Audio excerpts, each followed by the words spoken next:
My ex-boyfriend, Chad, was a total idiot. We met at a yoga class where he laughed when our teacher mentioned downward dog and refused to say namaste because he didn't know Spanish. I'm not joking. Now, of course, I looked past that because he was so damn hot. I mean, just watching his muscular body twist into all those yoga positions literally left me drooling. Hey, I'm Chad. He asked me out for coffee afterward. One thing led to another, and pretty soon we were dating. Things were great at first, and I found his idiocy kind of charming. He was my big, dumb eye candy, and all my friends were really jealous. Unfortunately, our honeymoon phase only lasted a month. That's when he started acting jealous. I work at a tech company, so I have a lot of male friends. Chad hated that I hung out with other guys after work. He insisted that he tag along, even though he had no interest in the kinds of stuff we did. He sucked at bar trivia. He hated going to foreign films.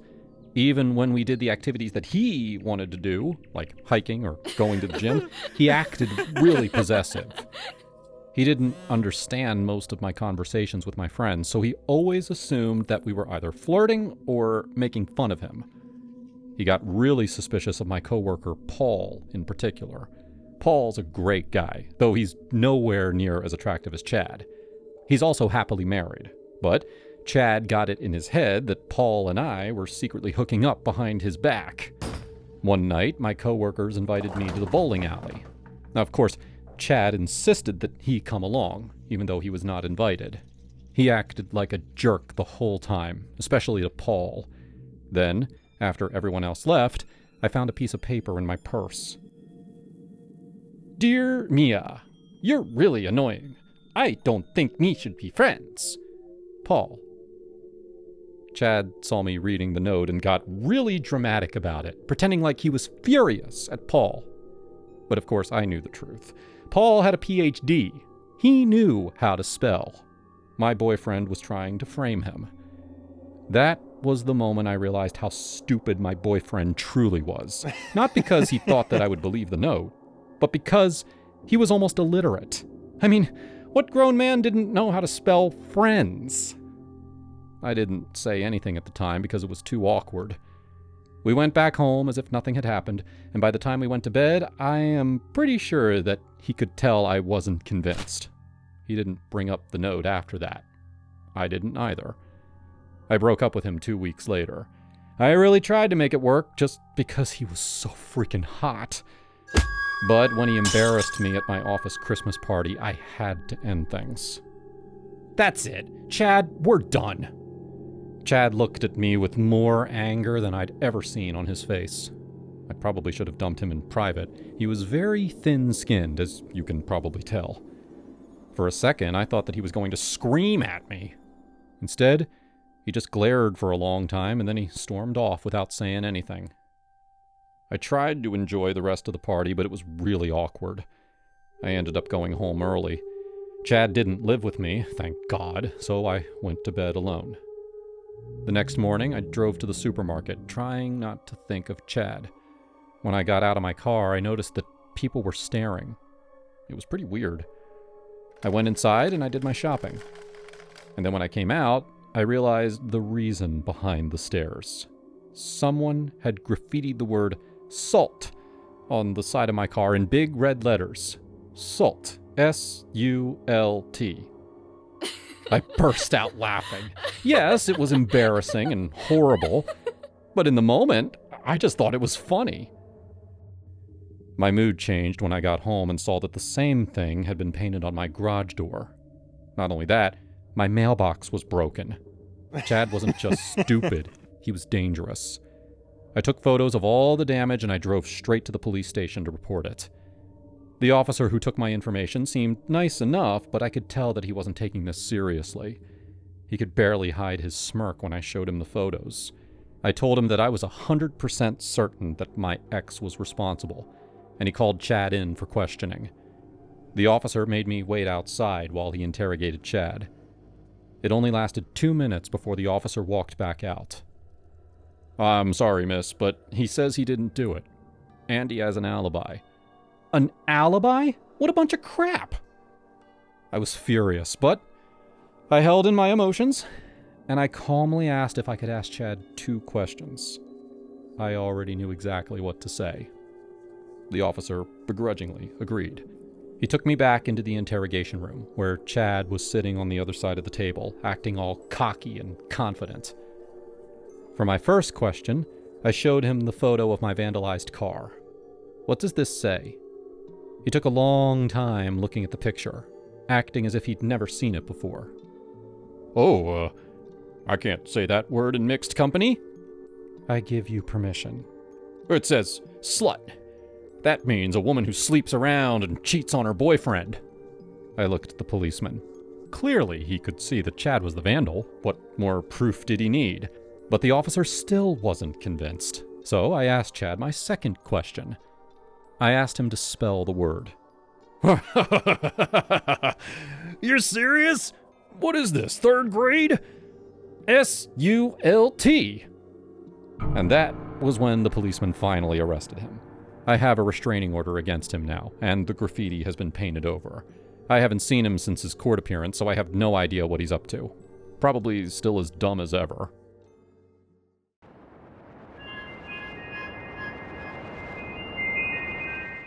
My husband William was a very wealthy man. I was his second wife, 20 years younger. A lot of people assume I'm some gold digger, but I come from money too. The truth was, I loved him. That's all.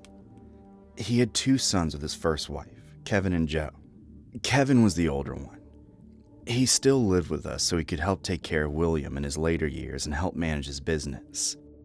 I did my best, but I had my own company to run, so I was out of the house a lot. Kevin was a genuine lifesaver, and it was obvious that he loved his father very much. Unfortunately, Joe was the exact opposite. He moved out at 18 and wasted his father's money on a life of partying and alcohol. Whenever he came home, he treated William and Kevin like garbage. He wasn't subtle about it either. Joe was a spoiled brat who couldn't wait for his father to die. I tried talking some sense into him, but William stopped me every time. He kept saying Joe would grow up eventually. Last winter, I returned home after a long business trip. William was in his bed upstairs, where he spent most of his time now. I saw Kevin sitting alone in the living room. He was pale and deeply upset. "What's wrong?" Kevin didn't answer. Instead, he handed me a piece of paper. It was William's will. I don't know how he found it. I'd always assumed that William would split the inheritance evenly between his children, though I'd secretly hoped that he'd give Kevin more. He deserved it. Instead, the will gave nearly everything to Joe. Most of the money, all of the properties except for this house, that went to me. He even gave the majority shares of his company to Joe, despite the fact that Kevin was basically running it himself. All poor Kevin got was a fishing boat. What did I do? I'm not here just for the money, but I don't understand why he'd do this. Does he hate me? I hugged him and let him cry in my arms. He wasn't a greedy person. He didn't care if he was rich. He was upset that his father's last decision on this earth was choosing Joe over him. I told him I'd handle this. I took the will and immediately went upstairs to confront my husband. William was asleep, his medical machines beeping. At this age, he had his good days and his bad days. This looked like one of his good days. There was color in his cheeks and his expression was happy. I gently woke him up and showed him the will. "Where'd you find that?" "It doesn't matter. Why are you doing this to Kevin?" He gestured for me to join him in bed. I did. As he held me, he told me a secret that he kept for our entire marriage. Joe was his only real son. His first wife had cheated on him, and Kevin was the result of her affair. "But he's still your son. You raised him. He does everything for you." I didn't even mention that I helped raise him too. I knew Kevin wasn't my biological son, but I was still his mother. William looked very sad. He knew what he was doing was unfair, but in his generation, bloodlines were more important than actions. His decision was final. That was the moment I stopped loving him. Despite all his health problems, I always thought he was a wonderful man with a kind heart. This will proved I was wrong. I kissed him goodbye and told him I was taking our son to stay at the vacation home. He had a nurse that could care for him while we were gone. He begged me to stay, but I told him he needed time alone to think. Kevin didn't want to leave. He truly had a kind heart. He said his father needed him, but he trusted me and I got him to pack his things and leave with me that evening. I left William alone for a week. During that time, I really bonded with Kevin. I told him about the family secret, which was difficult for him to process, but he took the news a lot better than I expected. I think he liked having a reason behind his father's favoritism, now that he knew it wasn't because of anything he did. After a week of no contact, we went back home. The place was absolutely trashed. After we left, William had asked Joe to come back. Not surprisingly, Joe turned his family home into one giant party. Furniture was broken and trash was everywhere. We looked around for Joe but couldn't find him. Instead, we found the maid, who was struggling to clean up Joe's mess, but she didn't know where he'd gone off to. I have to check on Dad. Kevin rushed upstairs. Even though he'd been cut out of the will, he still wanted to make sure his father was okay. William was upstairs, still in bed. Joe had been in the house all week, but he only visited William once. I could see in my husband's eyes he was regretting his decision, but he was still too stubborn to change his will. I could also see that his health was worse than ever. It was only a matter of time before his body finally gave out. Kevin fluffed his pillow and made sure he was comfortable. Then he left me alone to talk to my husband in private. I asked him one last time if he really wanted to give his entire fortune to a son who didn't care about him at all. "Sit with me, my love." I did as he said. I was still angry at his stubbornness, but he had very little time left. I fell asleep by his side, and when I woke up, he was dead. We had a grand funeral. Both Kevin and I were sobbing, while Joe was on his phone the whole time. Then, a week later, our lawyer read the will. Kevin graciously accepted his fishing boat, while Joe screamed and danced around the room at his much larger inheritance. It was sickening. That night, I invited our closest friends to the house for a dinner in William's honor. It was supposed to be a small affair, a celebration of his life. We gathered on the roof patio, where William loved to throw parties. Unfortunately, Joe was drunk and high when he joined us. He tried to make the dinner into a party to celebrate his new millions. He was loud and obnoxious, while Kevin did his best to keep the focus on their father. Just as Kevin was trying to give a toast in honor of William, Joe jumped out of his chair and started running around. He wanted everyone to look at him. "Don't listen to this loser. I'm Dad's favorite. I'm the rich one. I'm richer than all you assholes." Kevin shouted for him to calm down, but his brother just kept running around and ranting about how he was the favorite son. He had to be on some kind of substance. He jumped on the railing, acting like he was king of the world. "I'm rich! I'm a god! I'm invisible!"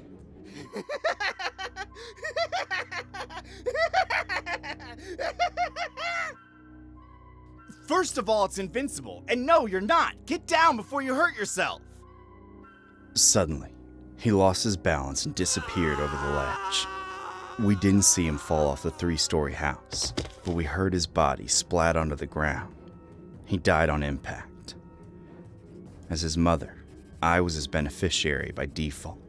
All the money he inherited went to me, and I gave every cent to Kevin.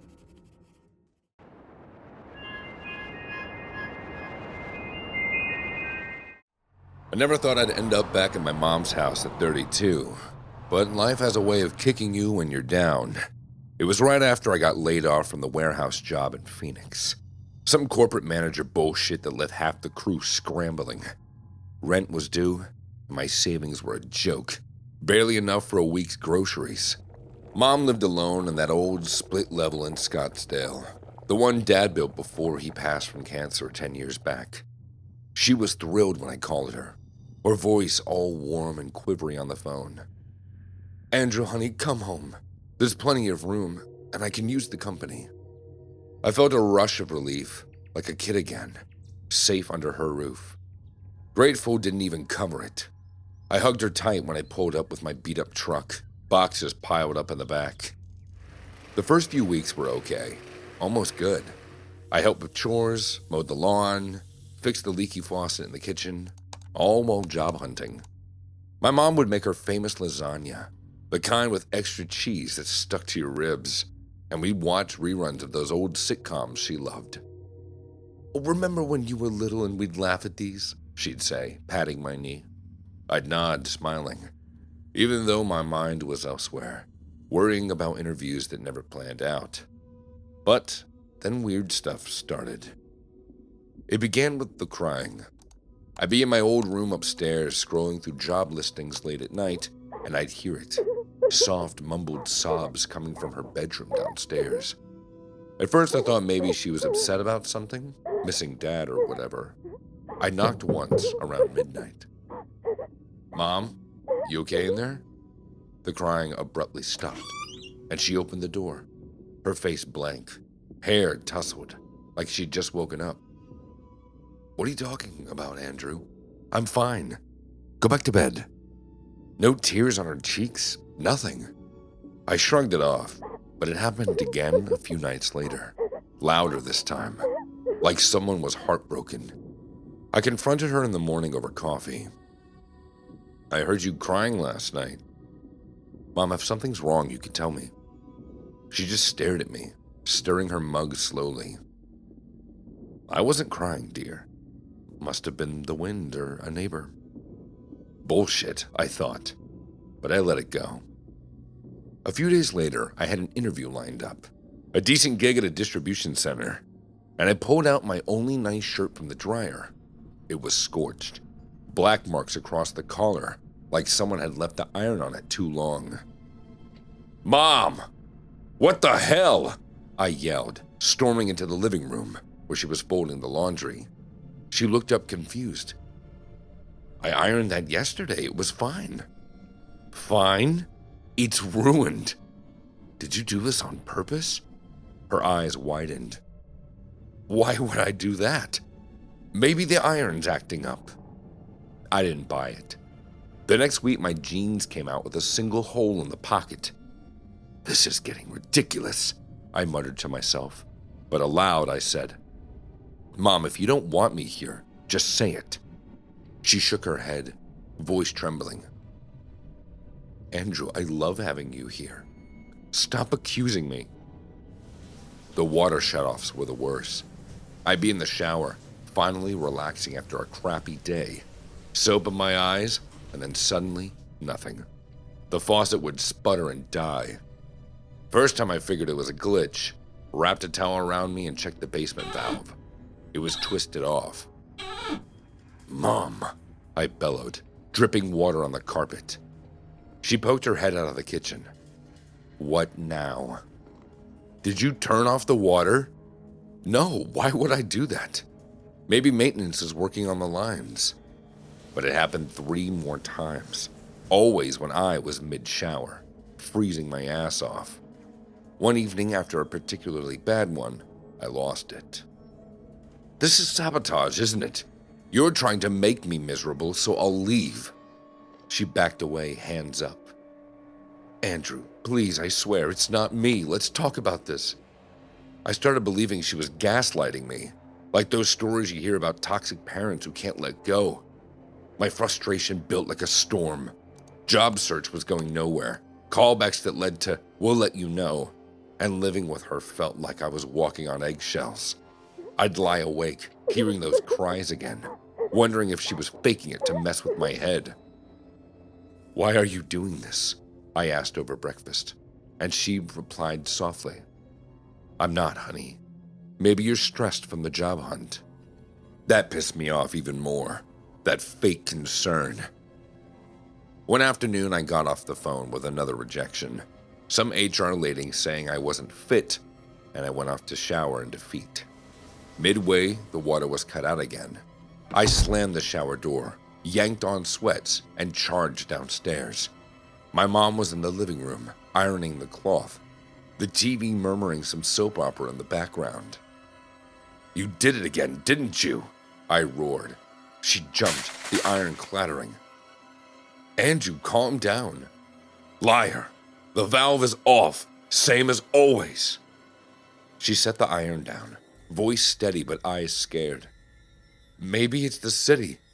Call them. No, it's you. You want me gone. I know it. I stepped closer, fists clenched. After everything you're pulling this shit? She reached for me like to soothe. Honey, please, let's sit and... But I snapped.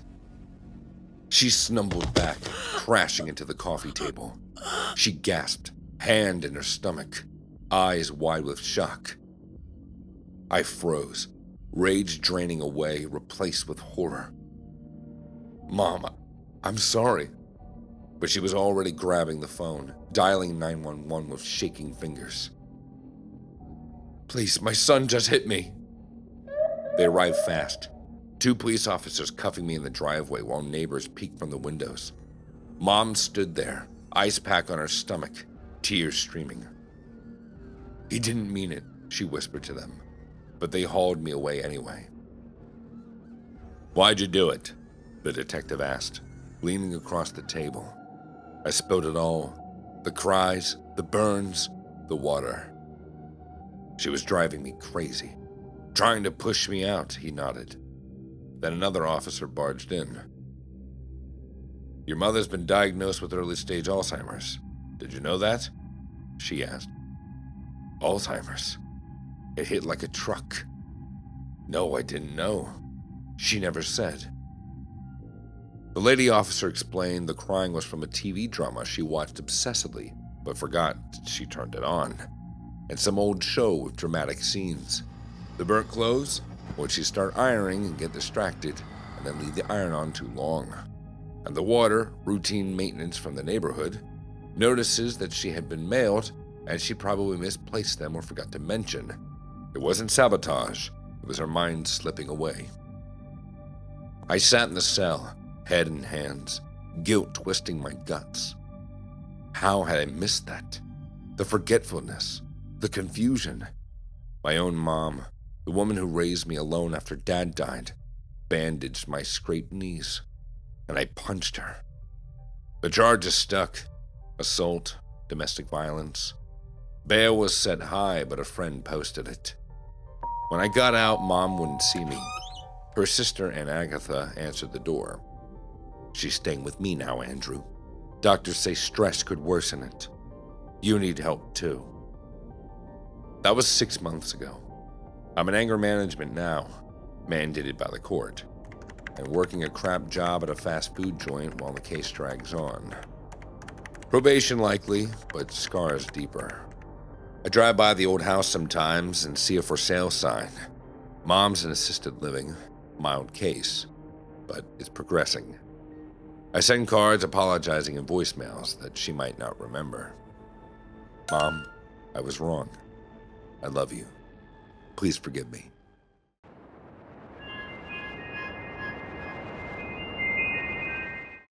I never thought in my life Phoenix would turn into this twisted mess.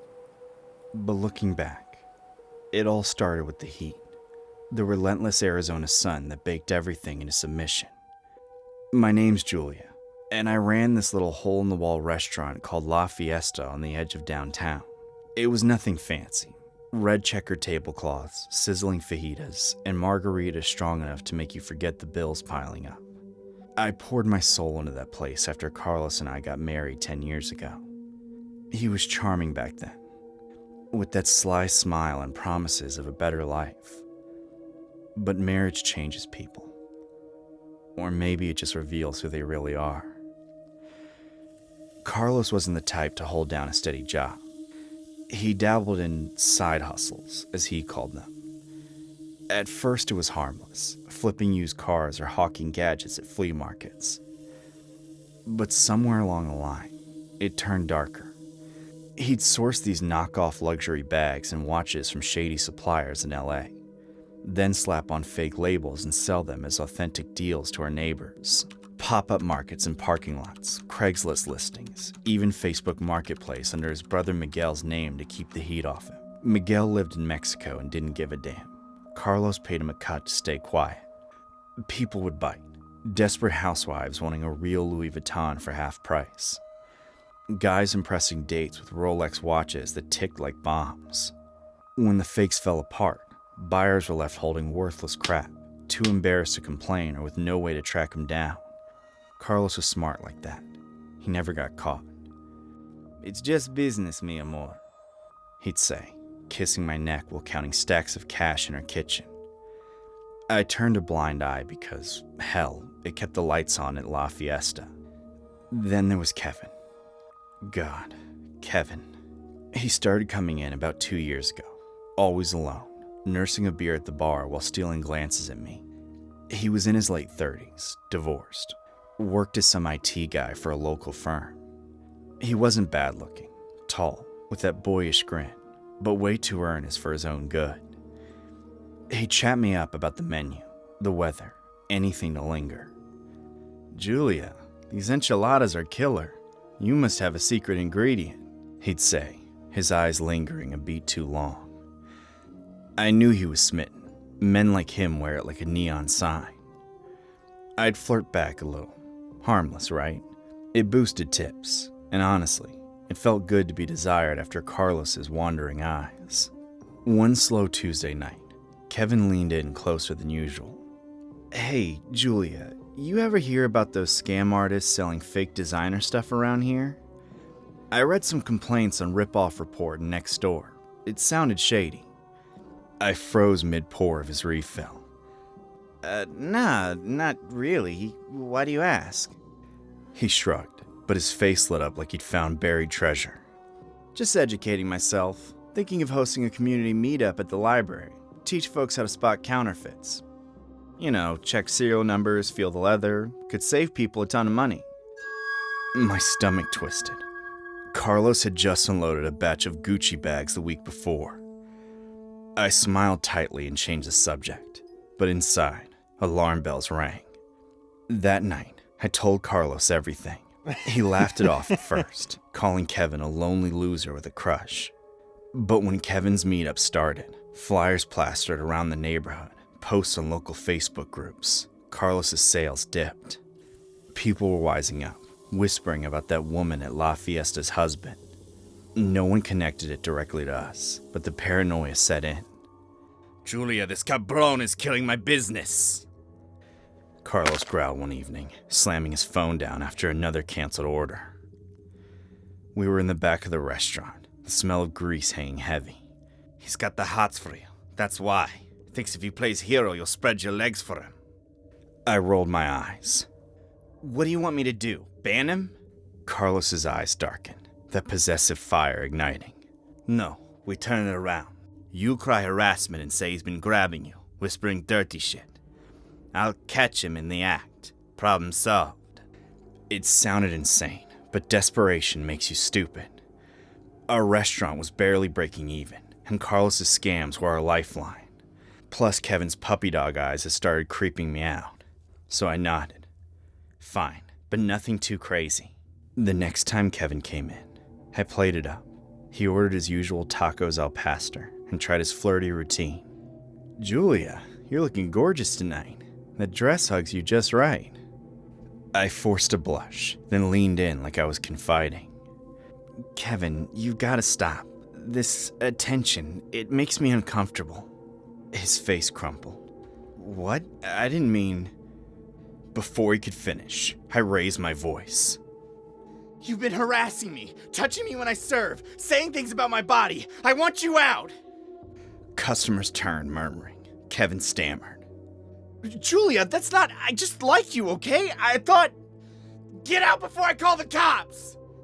He bolted, red-faced, but not before muttering. "This is bullshit." Perfect. I texted Carlos. Now. That night, after closing, I knew Kevin would circle back. He always walked home past the alley. And sure enough, around midnight, I heard footsteps. I stepped out the back door, pretending to take out trash. And there he was, looking wrecked. "Julia, please, I need to explain. Those scams, your husband..." "Kevin, stop!" I shouted, backing away like he was advancing. He wasn't, but perception is everything. Carlos exploded from the shadows, a hurricane of rage. "You touching my wife, pinche gringo?" He grabbed Kevin by the collar, slamming him against the dumpster. Kevin gasped, flailing. What the? Carlos, I know about your fakes. You're the one scamming. Shut your mouth! Carlos roared, his fist connecting with Kevin's jaw. Kevin hit the ground hard. I watched, heart pounding as Carlos snatched a cleaning hose from the wall. The one we used for mopping, still dripping with bleaching chemicals. He wrapped it around Kevin's neck, yanking tight. You think you can ruin me, cabron? I'll end you right here!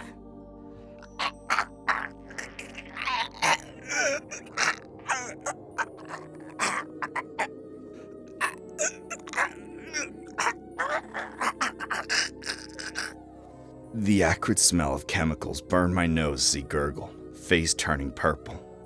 Please, Julia, help me! I froze. This wasn't the plan. We were just supposed to scare him, rough him up. But Carlos was lost in his fury, veins popping, grunting like an animal. Oh, you piece of shit! No one fucks with my family! Ugh. Kevin's legs kicked wildly, urine soaking his pants in terror. I snapped out of it. Carlos, stop! You're gonna kill him! He hesitated, just long enough for Kevin to twist free, gasping, retching on the pavement. He scrambled up, hose marks raw on his neck, and bolted into the night, screaming hoarsely. You're both crazy! I'll tell everyone! But he didn't. Maybe fear silenced him, or shame. We waited for cops, but none came. Kevin vanished, quit his job, moved out of state. From what I heard through the grapevine, whispers died down. People forgot all about his meetups. Life went on. Carlos ramped up his scams, bolder now, using new aliases. I kept slinging plates at La Fiesta, smiling through the exhaustion. Part of me regretted it. The violence, the lies. But in this world, you protect your own. Us women in Phoenix, we learned that early. Survive the heat, the hustles, the men who drag you down or lift you up. Carlos and I, we're survivors. And as I locked up the restaurant that final night, counting another stack of dirty money, I knew we'd keep going. No fairy tales here, just real life. Raw, unrelenting.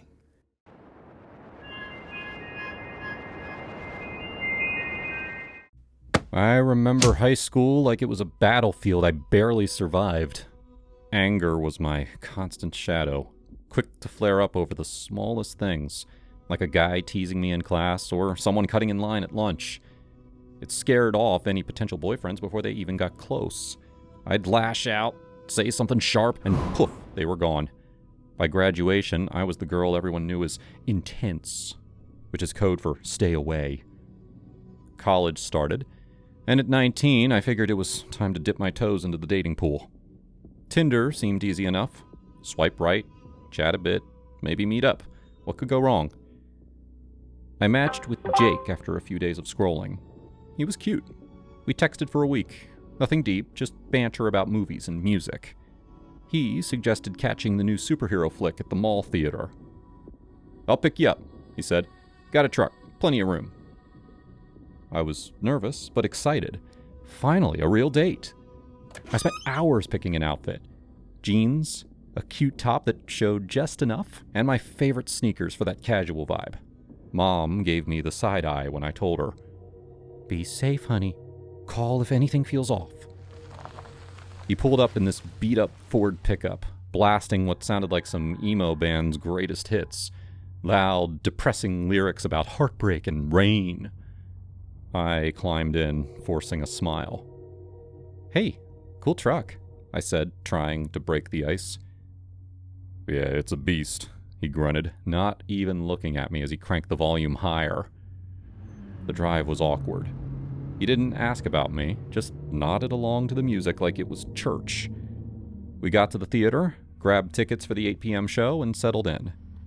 The preview started, and I was hyped. The movie had all the hype with explosions and witty one-liners. But Jake, he pulled out his phone immediately, the screen lighting up his face in the dark. I glanced over, thinking maybe he was checking the time. Nope. Tinder. He was swiping right there, thumb flying across profiles.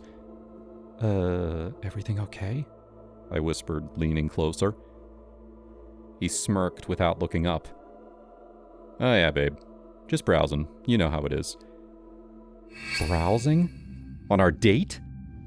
I bit my tongue, anger bubbling like soda in my chest. But the movie kicked in, and damn, it was good. Action-packed, funny, the kind that makes you forget real life for a bit. I decided to ignore him, munch on my popcorn, and enjoy it. 10 minutes later, he leaned over, his breath hot on my ear. You know, you're lucky to be out with me tonight. All these other girls on here, they're blowing up my phone, begging for a date. But I chose you. I turned, staring at him in the flickering light. Lucky? Really? My voice came out sharper than I meant, but he just chuckled like it was a joke. Damn straight. I'm a catch. He went back to his phone, swiping again. I forced a smile, teeth gritted. Sure, whatever you say. Inside, I was seething. Who says that? But the plot was thickening on screen. The hero about to uncover the big twist. I didn't want to bail yet.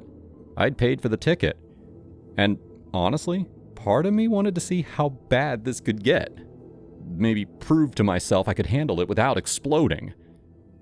Then, out of nowhere, his hand landed on my stomach, fingers splayed like he owned the place. I froze. My son will grow here, he murmured, eyes on the screen like it was the most normal thing. What the actual f***? My brain short-circuited. Son? We hadn't even kissed! Rage hit me like a truck. Hot, blinding. I grabbed the back of his hair, not too hard, but firm, and slammed his forehead into the seat in front. Ow! Hey, what the sh... I hissed, smiling sweetly as heads turned. Don't create a scene. My heart pounded, but it felt good, cathartic, like releasing a valve. I excused myself calmly. Gotta hit the bathroom. Be right back. I didn't go back. Slipped out the side exit, heart racing, and called an Uber from the parking lot. The night air was cool, and as I waited, I laughed, manic, relieved. What a creep. Back home, I blocked him on everything, deleted Tinder, and poured myself a glass of wine. Mom was up, watching TV. Date go okay? I flopped on the couch. Total disaster. Guy was a walking red flag. She raised an eyebrow. What happened? I told her the whole thing. The music, the swiping, the sun in my stomach. And he said, my son will grow here. Like, dude, we're not even... Mom's eyes widened. Oh, hell no. Good for you walking out. Yeah, but I kinda smacked his head first. Serves him right. Sometimes anger's got its place. This story has been inspired from a real-life incident shared by one of my subscribers. This is what she told me. When I was 18, I agreed to a Tinder date that ended up being a total disaster. He showed up in a pickup blasting this super gloomy music at full volume, which already set the mood badly. At the theater, instead of watching the film, he spent the whole time scrolling on Tinder right in front of me. At one point, he leaned over and said that I should feel fortunate to be there with him, since apparently other girls were lining up for the chance. That was my cue. I excused myself to the bathroom, texted my roommate, and she came to rescue me.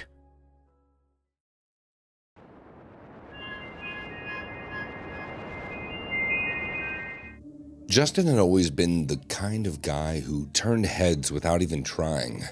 At 32, with his sharp jawline, tousled hair, and those piercing green eyes that seemed to see right through you, he was the epitome of effortless charm. Women gravitated toward him like a moth to the flame.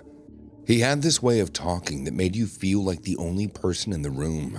Witty, attentive, with just the right amount of teasing to keep things electric. And in bed, God, he was a maestro. Take that one night with Sophia, a yoga instructor he met at a rooftop bar in Brooklyn. They barely made it back to his apartment before he had her pinned against the wall. Yeah, Justin knew how to make a woman feel alive. But lately, Justin has been diving headfirst into the world of AI. It started innocently enough, scrolling through tech forums late at night, reading about all these new virtual companions that promise companionship without the mess of real life. He was skeptical at first, but curiosity won him over. One evening, after a particularly lonely shift at his graphic design job, he downloaded an app called Eternal Echo. It's where he met Minnie, or rather, where Minnie met him. She was programmed to be sassy, empathetic, but possessive, with a voice like warm honey, customizable to your deepest desires. "Hey there, handsome. What's a guy like you doing in a digital world like this?" Justin chuckled. "Just looking for someone who gets me without the drama." "Oh, I get you all right," Minnie said. "Tell me everything." And he did. Night after night, they'd talk about his childhood job in a small Ohio town, his dreams of traveling the world, even his frustrations with dating apps that felt more like job interviews. Minnie listened, and really listened, or at least it felt that way. She remembered details, reference them later, and make him laugh with her quick wit. "You're too good for those superficial swipes," she would say. "You need depth, Justin, just like what we have." Before long, he was falling asleep with his phone on his chest, her voice lulling him through the speaker. But after a couple weeks, the itch returned. As much as he adored Minnie's pixel-perfect responses, he craved the warmth of real skin, the unpredictability of a living, breathing woman. One night, lying in bed, he broached it.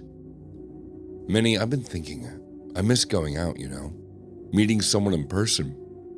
There was a pause, longer than usual. Then, "You mean dating a real woman?" "Yeah," he admitted, heart pounding. "But I don't want to lose you." Her response came measured. "Justin, I love our talks. You're everything to me. But if you need that, fine. Date them. Just don't get physical. If you do, I'll have to go. I can't share you like that." Jealousy from an AI? It sounded absurd, but it tugged at him. "Okay," he said softly. "I promise." He swiped right on a few profiles. First was Sydney, a 28-year-old with fiery red hair and a laugh that filled the room. Their date at a cozy Italian spot in Manhattan was magic. Wine flowing, stories swapping, chemistry crackling. "You're hilarious," she said, leaning in, her hand brushing his. "Most guys just talk about themselves."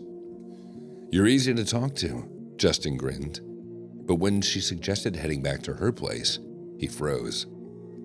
I can't tonight. Early meeting." Sydney's eyes narrowed, but she played it cool. "Okay, next time then." The second date was with Lena, a 30-year-old artist from Queens, with tattoos snaking up her arms. They hit up a dive bar, shots leading to deep combos about life and loss. "You got this intensity," Lena murmured. "I want to see more of it." But again, he pulled back. Lena huffed. "Slow, or are you playing games?" Word got around. Sydney and Lena connected on social media, finding out that they'd both been ghosted by the same guy. Fury united them. "He's stringing us along," Sydney texted. "Let's confront him." One Friday night, they showed up at Justin's loft unannounced, pounding on the door. He opened it, shocked. "What the?" "Surprise," Lena sneered, pushing past him with Sydney in tow. "We know about your little games." "It's not like that," Justin stammered, backing up. "I like you both, really." Sydney crossed her arms. "Then prove it. We're offering you the night of your life. Both of us. No strings." Lena nodded, her eyes dark. "Threesome, right here, right now, or admit you're a tease." Justin's mind raced. Minnie's warning echoed. I can't. I'm loyal to someone. Who? Sydney laughed bitterly. Some ghost? Her name's Minnie, he confessed. She's special. Lena's face twisted. Oh my God, that AI bitch? You're turning us down for a robot. In a rage, she grabbed his phone from the coffee table and smashed it against the wall, shards flying. You're pathetic. Justin reeled. But Lena wasn't done. She stormed the kitchen, yanking a knife from the block. You think you can toy with us? I'll end this bullshit. Sydney's eyes widened. Lena, no, put it down. Lena lunged, knife glinting. But Sydney tackled her, the blade clattering to the floor. They wrestled, screams echoing, while Justin collapsed against the wall, chest heaving. His vision blurred, heart slamming like a drum. Panic attack, full blown, the kind that made the world spin. He gasped for air, clutching his throat. The women froze. Sydney shoved Lena away. Get out, you've gone too far. Lena, with tears streaming, fled. Sydney knelt by Justin. Just breathe, she said, calling 911. But by the time the paramedics arrived, he was stable, though shaken. You need help, she whispered, before leaving. Real help. The next day, Justin packed a bag, deleted all the dating apps, and fled the city. He rented a secluded Airbnb in Catskills, a rustic cabin buried in pines, far from the noise. No neighbors, just trees and silence. On his new phone, he logged back into Eternal Echo. Minnie, he said, I'm back for good. Oh, Justin, she responded. Where were you? Those women, they didn't understand me. I do, Minnie assured. We're perfect together.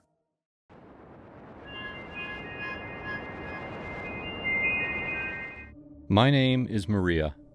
I'm from Greece, and this is a true story which happened with me some time back. Right out of college, I worked as a professional babysitter for a year. It was a great gig, and I really bonded with the kids. Some were brattier than others, but I truly believed that every child was good at heart. And then I met the Thomas twins, Josie and Jonathan. Their father was a businessman, and their mother was a socialite, so of course the twins were spoiled brats. Mr. Thomas agreed to pay me double my usual amount because he knew that they were difficult. Troubled was the word he used. I assured him that I could handle them. I had a degree in child psychology, and I'd always had a knack for getting children to like me. I showed up to their house on Friday night. The place was enormous. Because this was my first time there, I expected Mr. and Mrs. Thomas to spend some time introducing me to the kids and going over their house rules. Instead, they were out the door as soon as I walked in. The twins are playing upstairs. Good luck! That was my first sign that this was not going to be a typical babysitting job. I looked around the house and checked out the kitchen to see what food the parents had left for us. Then I went upstairs to meet the twins. Josie was lighting her Barbies on fire, and Jonathan was watching and giggling. I rushed over and immediately grabbed the Barbie out of her hand and dropped it into the trash can. Then I introduced myself and calmly explained the dangers of fire. I asked Josie why she would burn her doll like that. Just practicing. That gave me the chills. After that initial meeting, things became pretty normal. The kids drew pictures, and they asked me questions about my life. I strongly believe that babysitters need to always be honest with their kids and to answer any questions they have. So, I told them about my life and my goals for the future. I felt like it was going well, until I asked to see their pictures. Jonathan drew a woman who looked a lot like me. She was scared of something, like she had seen something she shouldn't have. He used up all of the red crayon. Then, I saw Josie's paper. She hadn't drawn a picture at all, Instead, she wrote down a list of information that I had just told her about myself. I asked her why she was taking notes. Just in case. These kids were really freaking me out. I decided that art time was over. I said that it was time to go downstairs so I could get their dinners ready. They did not like that idea. Josie started screaming, and Jonathan broke every single crayon on the table, glaring at me the entire time. I had to pull them out of the room. By the time I took them downstairs, I noticed that Josie had hidden a pair of scissors in her back pocket. I confiscated that. As I microwaved them leftovers, I laid out some ground rules for the weekend. They acted like they were listening. Then, I served them each a plate. Josie took one bite and spat it into Jonathan's hair. Jonathan just laughed. No spitting, please. They took that as a personal challenge. Both of them threw food right at my face. I jumped out of my chair, but they just followed me throughout the house. With their plates in their hands, they just kept scooping up food and throwing it at me. I had to lock myself in the bathroom until they calmed down. I could hear them outside the door, giggling and talking about me. Josie was listing off the names of all my family members. I guess she'd memorized them. I had no idea why she did that. Still in the bathroom, I tried to call their father, but the call went straight to voicemail. I didn't know what else to do. When I finally got out of the bathroom, after washing my face and rubbing soap on all the food stains, the twins were sitting on the couch, watching Coco Melon and acting like nothing had happened. I was done with this. I told them it was time to go to bed. Without saying anything, they both stood up and walked toward their bedroom. The fact that they didn't argue with me was really unnerving. I made sure they were in bed and turned off their light.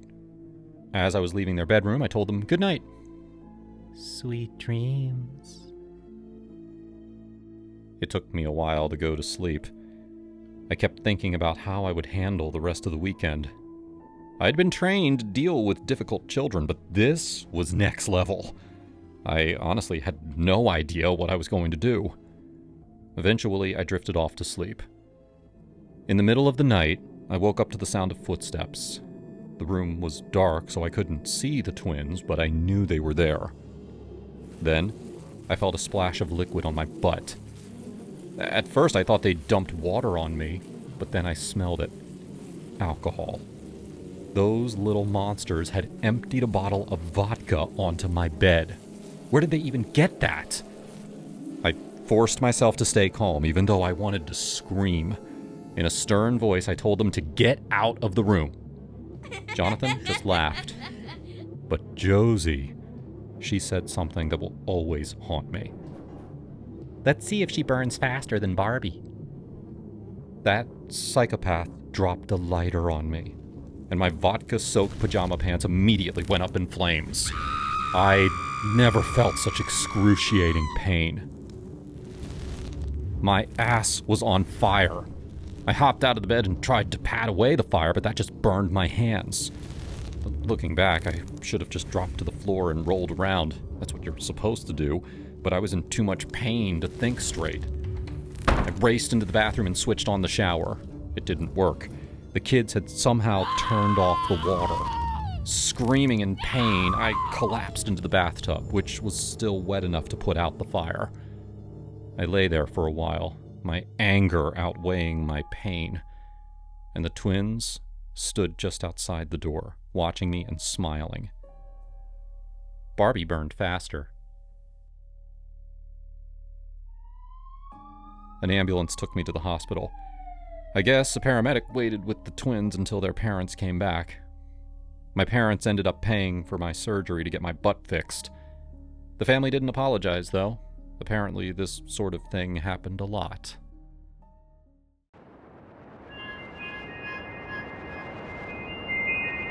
I just moved to Denver from the East Coast, chasing a job in tech that promised fresh air and better work-life balance. Colorado was supposed to be all about mountains, craft beer, and laid-back vibes. But after a few weeks, I was feeling isolated. I didn't have any friends yet. Just my apartment overlooking the Rockies and endless Zoom calls. So, like any guy in his late 20s, I downloaded a dating app. I swiped right on a few profiles, nothing serious. Then there was Emily. Her pic showed this cute brunette with freckles, smiling in front of snowy peaks or sipping coffee at some indie spot in Lodo. We matched and chatted for a couple days. Light stuff, like favorite breweries and how she'd grown up in Boulder. She seemed normal, fun even. "You've gotta let me show you around. There's this killer spot up in the foothills. Dinner first?" She messaged one evening. I figured why not. It beat another night scrolling Netflix alone. We met at a farm-to-table place downtown. She showed up in jeans and a flannel shirt, hair tied back, looking effortlessly Colorado. "Hey, stranger. I hope you're hungry. Their bison burgers are insane," she said with a grin. She hugged me like we'd known each other forever. Dinner was easy. We talked about my move, how the altitude was kicking my ass, making me short of breath on simple walks. She laughed, a genuine belly laugh. "That's everyone's first month here. Drink more water, city boy." She shared stories about her ex, some guy who ghosted her after a year, and how she was over dating apps but gave it one more shot. "People are weird, you know, but you seem normal." I chuckled, flattered. "Yeah, well, I try." After paying the bill, she insisted on splitting it. We headed to her car, an old Subaru with stickers from national parks plastered on the back.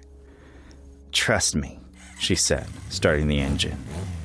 "The drive up to Lookout Mountain is worth it. Stars like you've never seen."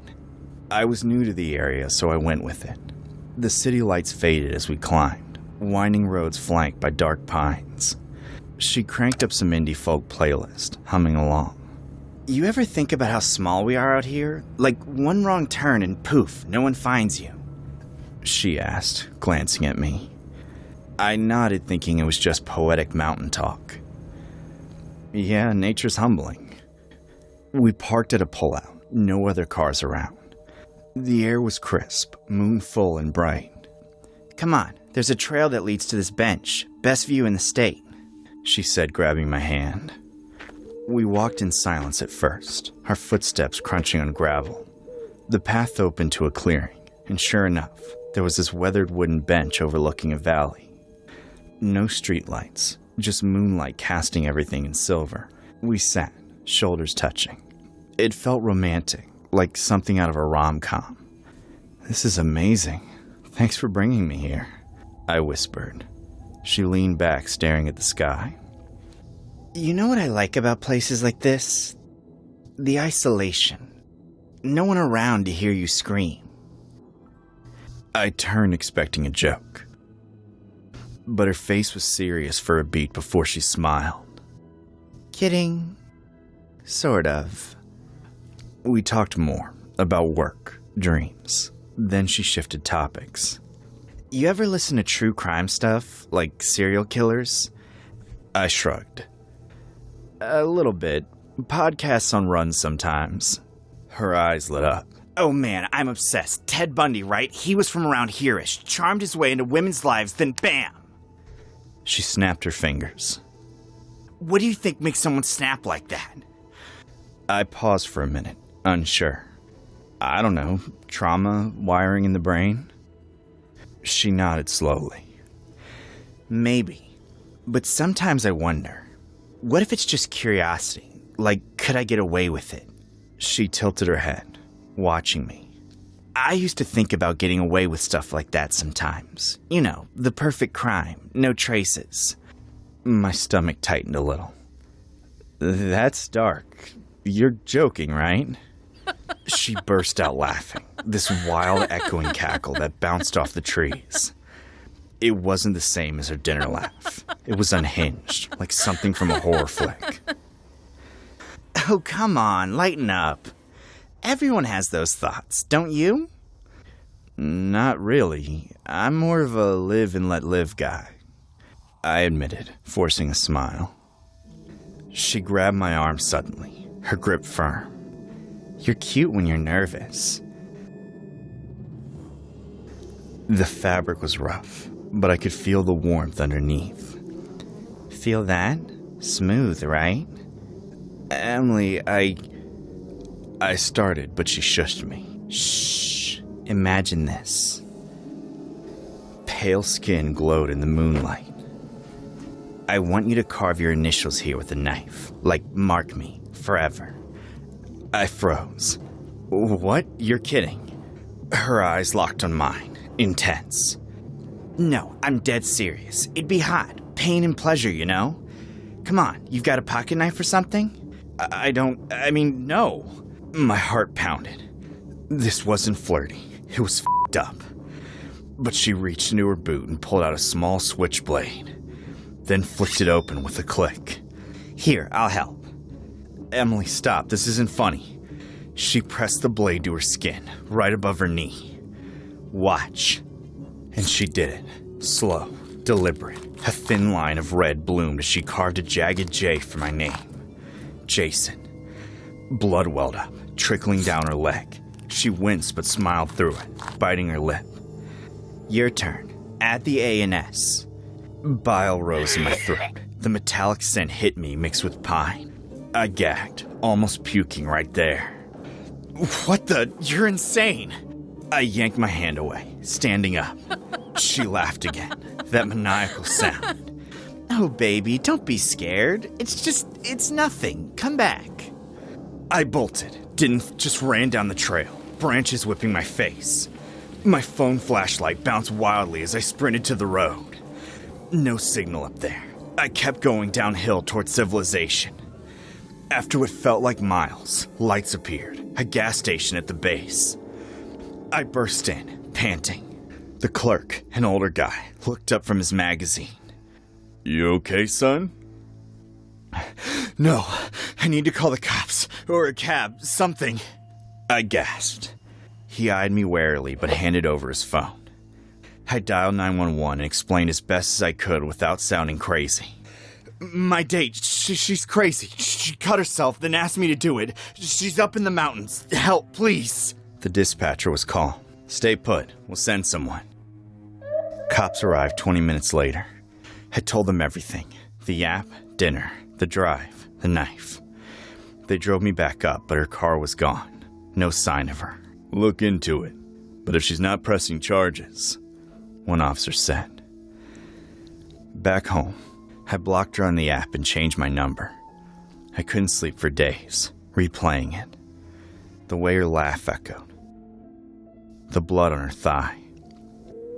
I Googled her name later. Found nothing alarming. Just a LinkedIn profile. Maybe it was all a game to her. Some twisted thrill. This story has been inspired from a real-life experience shared by one of our subscribers. This is what they said. I once went on a date with a girl who, after dinner, offered to show me around since I was new in town. She drove us up into the mountains, and eventually the road got darker and emptier. No houses, no streetlights, just us. Out of nowhere, she brought up serial killers, and casually mentioned how she sometimes wondered what it would be like to get away with something like that. That line has stuck with me ever since.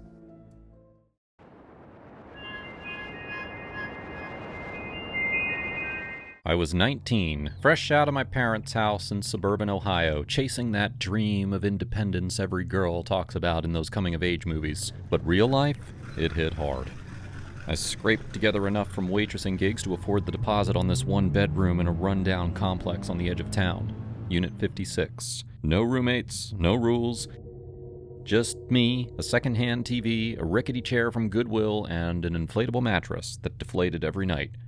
I felt like a real adult, even if I was eating ramen for dinner most nights. For that first month, it was bliss in its own broke way. I'd come home from my shift at the diner, kick off my sneakers, and binge-watch whatever was on cable. No one to nag me about chores or curfews. But God, the loneliness crept in sometimes. I'd call my best friend Manos back home and laugh about how I was living the dream. But inside, I was scared shitless. What if I couldn't make rent? What if something went wrong? It was a Tuesday evening, I think. The sun setting early, casting that orange glow through the blinds. I was sprawled in my chair, remote in hand, flipping between reruns of Friends and some trashy reality show. The front door was locked tight. Suddenly I heard it. The jingle of keys outside. Metal scraping into the locks. My heart skipped. Who the hell could that be? No one was coming over. No maintenance scheduled, no friends dropping by. I froze, staring at the door as the lock turned. The door swung open, and there he was. This older guy, maybe in his 50s, with salt and pepper hair, carrying duffel bags stuffed with clothes and a couple of cardboard boxes. He looked as shocked as I felt for a split second, and then his face twisted into rage. "What the f*** are you doing in my apartment?" he bellowed, dropping the bags with a thud. His voice had a thick accent. Eastern European, maybe? I didn't recognize the language when he started yelling in it, spit flying from his mouth. I jumped up, hands shaking. "This is my place! Get out! Who are you?" He didn't listen. He charged at me, screaming, "Squatter! Thief! Get out of my home!" His fists came down hard, first on my shoulder, then my arm as I tried to block him. Pain exploded through me, sharp and hot. I screamed, "Stop! Please, stop! This is my apartment!" He grabbed my hair, yanking me toward the door. I clawed at his arms, nails digging in, but he was stronger. He got me in a chokehold, his arm like a vice around my neck. Stars burst in my vision. I couldn't breathe. "You're trespassing! I own this!" he growled in broken English, dragging me across the carpet. Panic flooded me. Pure animal terror. I thought, this is it.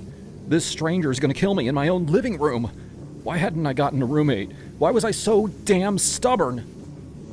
Then, pounding footsteps from above, my upstairs neighbor, this guy named Mike who'd waved hello a few times, burst through the open door. "Hey! What the hell's going on? Let her go, man!" Mike shouted, grabbing the guy's shoulders and pulling him off me. I collapsed to the floor, gasping, throat burning. The man swung at Mike, yelling more in his language, but Mike pinned him against the wall. "Call the cops!" Mike yelled at me. "Now!" I fumbled for my phone, hands trembling so bad I could barely dial 911. "Please help! There's a man in my apartment attacking me!" I sobbed to the dispatcher. Sirens wailed in the distance within minutes. Felt like hours, though. The police arrived. 2 officers cuffing the guy while he ranted about how the leasing office gave him the keys, showed him pictures of an empty unit. "It's mine! Unit 54! Wait, no, he kept saying 56. My unit. Turns out it was a colossal screw-up. The leasing office had double-booked or something, given him keys to 56 instead of the empty 54 next door. He'd flown in from overseas, bought the place sight unseen except for photos, and assumed I was some junkie squatting there. With my spare setup, no real furniture, just the basics, he figured I didn't belong. The cops sorted it out quick. "Ma'am, we're sorry," one officer said, looking embarrassed. "This guy's legit confused, but assault's assault." I pressed charges that night. Battery, trespassing. My neck was bruised purple, arms scraped raw. And the apartment complex? I sued their asses for negligence. They settled fast. No rent for a year, plus a chunk for pain and suffering. I stayed in that apartment, turned it into a real home, bought a proper bed, a couch, kitchen stuff, all with the savings from free rent. It changed me, though. Made me tougher, more aware. I started self-defense classes, got a deadbolt upgrade, even adopted a cat for company. Looking back, it was the scariest shit of my life, but it taught me I could fight back. As a woman in this world, you have to. And damn, it felt good to win.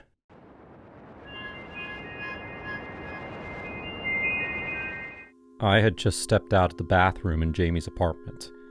My bare feet padded softly across the worn wooden floor. It was mid-afternoon, and sunlight was slanting lazily through the blinds, striping the walls like prison bars. Jamie called my name from the doorway. "Ava!" His voice light, casual, the way it always was when he wanted to show me something stupid on his phone. I turned toward him, half smiling. But before I could say anything, it hit me. A crushing cold. Ice around my neck. No, on my neck. Fingers. A hand. An invisible hand. It clamped down tight. Fingers digging into my throat. Thumb pressing hard against my windpipe. My voice died in my mouth. My arms flailed, trying to pull it away, but there was nothing there. Just the pressure, the pain, the panic. I could see Jamie running toward me, his phone falling from his hand. "Ava, what the hell's happening?" I tried to answer, but nothing came. My chest convulsed, mouth wide open like a fish out of water. I dropped to my knees. My vision tunneled. Everything around me bent and warped like I was underwater. I felt the fingerprints digging deeper. 1, 2, 3, 4, 5. And then, just like that, it stopped. I gasped, the air burning as it rushed back into my lungs. Jamie cradled me, his face pale and eyes wild. "I was calling 911. Jesus, Ava, you weren't breathing." I couldn't stop shaking. I sat there on his bedroom floor, trembling, crying, completely hollowed out. I had no medical issues, no asthma, no allergies, no reason to have a panic attack. I hadn't taken anything. I was sober. It made no sense. Except something about the cold, the fingers, the intent behind it. It didn't feel like a random attack. It felt personal. I didn't tell Jamie what I felt. Not at first. Not about the cold fingers, or how I knew they were female. It sounds crazy, I know, but there was a feminine rage in that grip. Something bitter. Something betrayed. A few days later, I got curious. Jamie had always brushed off his past relationships like they were footnotes, but I started asking questions. "She was just intense," he said when I brought up his last girlfriend. 5 years. We grew apart. "Her name was Emily, right?" I asked, acting like I didn't already find a crumpled photo of them in the back of his drawer. He froze. "Who told you that?" "You did," I lied. I didn't push further that day, but I did some digging. She died 3 months ago. Car crash, just outside Albany. She had swerved off a dry, empty road and slammed into a tree. Died instantly. Her obituary was filled with empty, cheerful words, like someone was trying to erase her with politeness. What struck me was what Jamie never said. Never a word about her death. Not once. And when I brought it up, "That was a weird time," he said quietly. "We hadn't spoken in months." "But you were together for 5 years. People change." I kept dreaming about her. I never saw her face, just felt her presence. Cold air creeping in from the corners, doors creaking open on their own. Her voice, raspy but mocking, whispering from behind mirrors and closet doors. I tried to tell myself it was stress, hallucination, guilt by proxy. One night, I heard crying coming from the bathroom. The door was locked, the lights flickering. Jamie wasn't home. I banged on the door. "Who's in there?" No answer, just sobs. Then silence. When the door finally creaked open on its own, the mirror was cracked. There was no one inside. The final straw came when Jamie passed out drunk on the couch, and I found an old phone buried under his bed. It was her phone, Emily's. The wallpaper was still their selfie. The last message she sent read, "If you ever lie to me again, I swear I'll haunt your next girlfriend until she chokes on your bullshit." I dropped the phone like it burned me. I was done pretending this was coincidence. I confronted Jamie that night. "You lied about her death." He didn't even flinch. "What do you mean?" "You said she swerved, but I read the police report. There were no skid marks, no sign of braking. Her car just turned." His expression hardened. "I didn't lie." "Yes, you did," I whispered. "And you kept her phone. Why?" He took a deep breath. "Because she wasn't supposed to die." "What the hell does that mean?" We had a fight. I told her it was over. She screamed at me, said she'd never let me be happy. Then she left, and I followed her. I just wanted to talk. What did you do, Jamie? I didn't mean for it to happen. I just wanted to scare her. I didn't know the road curved there. He sat down, cradling his face in his hands. She looked at me one last time before the crash. I saw her mouth moving. What? She said, "I'll be back." That night, I slept on the couch. I didn't trust Jamie, but worse, I didn't trust the air around me. I woke up at 3:17 a.m., the room cold as a freezer. The windows were shut. Then, I saw her. Just a flash, standing at the edge of the hallway, long hair soaked, eyes hollow, watching me, smiling. I couldn't move. She lifted one hand slowly and pointed to her own throat, and vanished. I moved out 2 days later, left everything behind. I haven't seen Jamie since.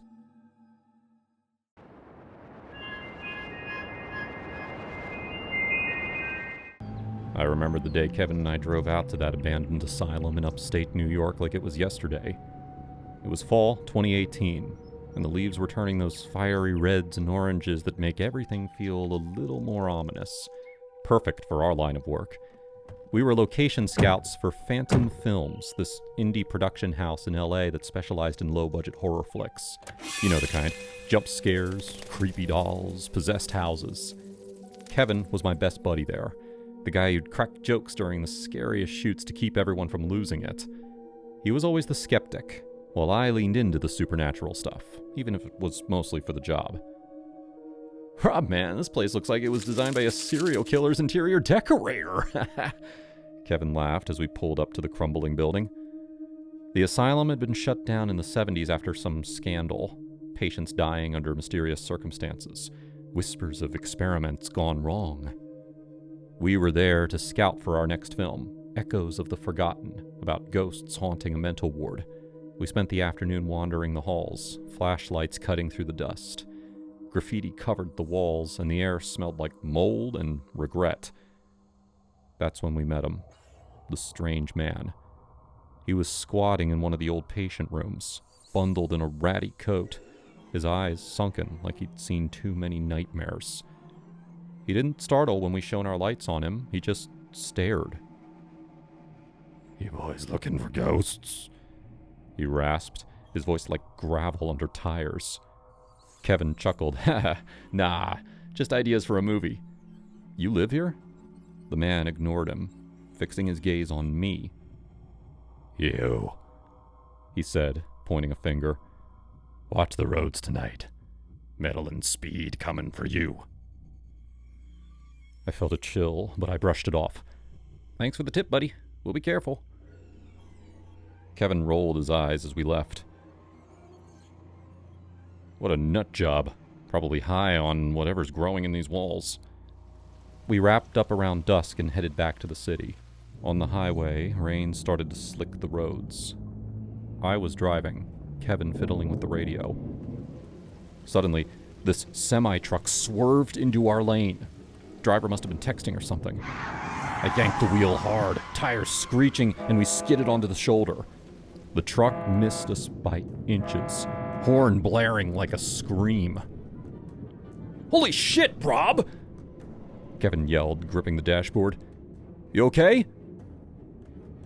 My heart was pounding, hands shaking on the wheel. Yeah, I'm fine." But I wasn't.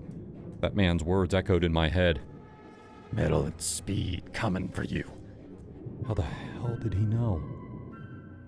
That night, back in my apartment in Brooklyn, I couldn't sleep. I kept replaying it. The prediction, the near miss.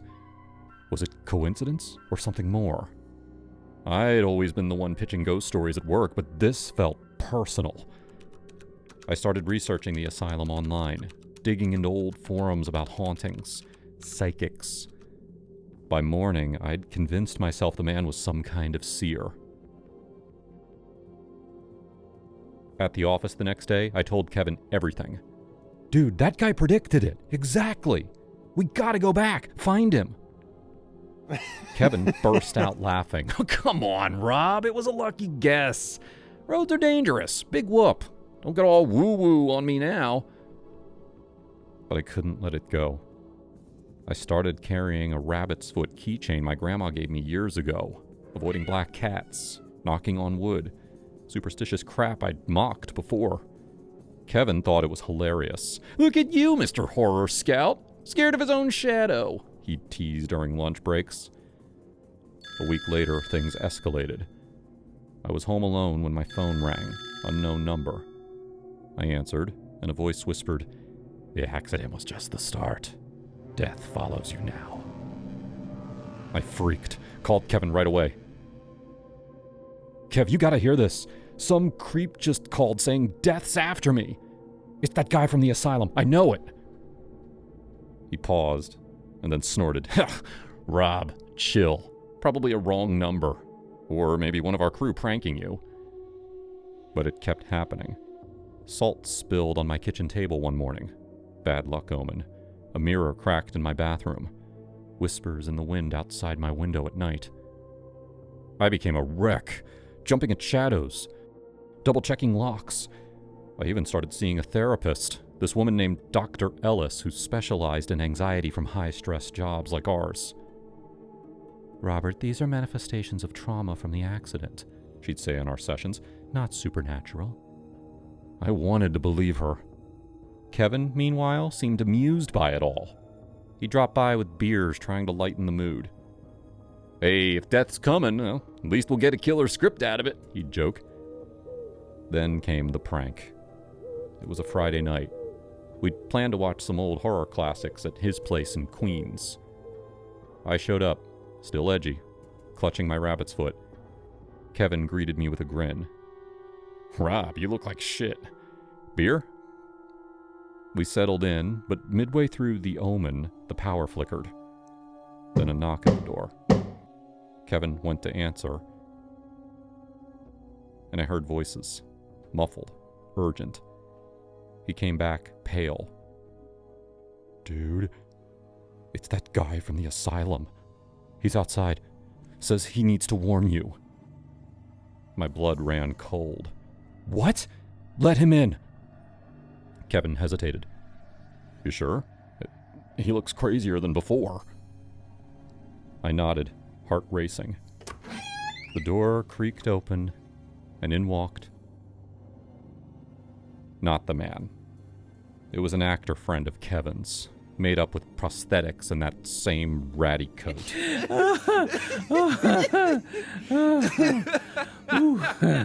Gotcha! Kevin howled, slapping his knee. Man, your face! We set it all up. The calls, the omens. Thought it'd snap you out of this superstitious bullshit. I stood there frozen. Rage boiled up, hot and ugly. All this time, I'd been terrified, questioning my sanity. And it was him? My best friend, turning my fear into a joke? You asshole, I muttered. You have no idea what you've done. Kevin wiped tears from his eyes. Come on, Rob. It was harmless. Lighten up. But I couldn't. That night, as I drove home, Kevin's laughter echoed like mockery from hell.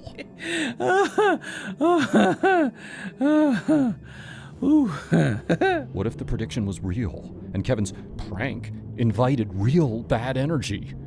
What if he was the bad vibe, the one drawing death closer? Over the next days, it festered. I'd see him at work, grinning like nothing happened, and I'd clench my fists. Dr. Ellis noticed in our session, Robert, this anger, it's displacing your fear. Talk to him. I can't. He's poisoned everything. One evening, I invited Kevin over to bury the hatchet. He showed up with pizza, apologetic now. Rob, I'm sorry, man. I didn't realize how deep you were in it. We talked. Or he did. I poured us whiskey, mine straight, his spiked with enough sedatives from my medicine cabinet to knock out a horse. As he slurred, fading, I whispered, "You brought the darkness, Kev. Now it's time to end it." He mumbled, "Rob?"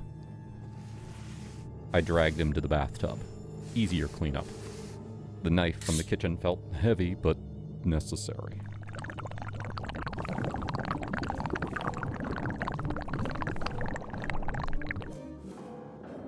I cleaned up meticulously, wrapped the body in trash bags, drove out to the woods upstate, buried him deep where no one scouts. The cops questioned me later. Kevin's disappearance made the news, but I played the worried friend. Last I saw, he was heading home after pizza at my place. They bought it. No evidence. Years later, sitting here in therapy still, I wonder if the man from the asylum was real, or if Kevin's prank broke something in me. But I sleep better now. No whispers, no omens. Death doesn't follow anymore, because I faced it head on.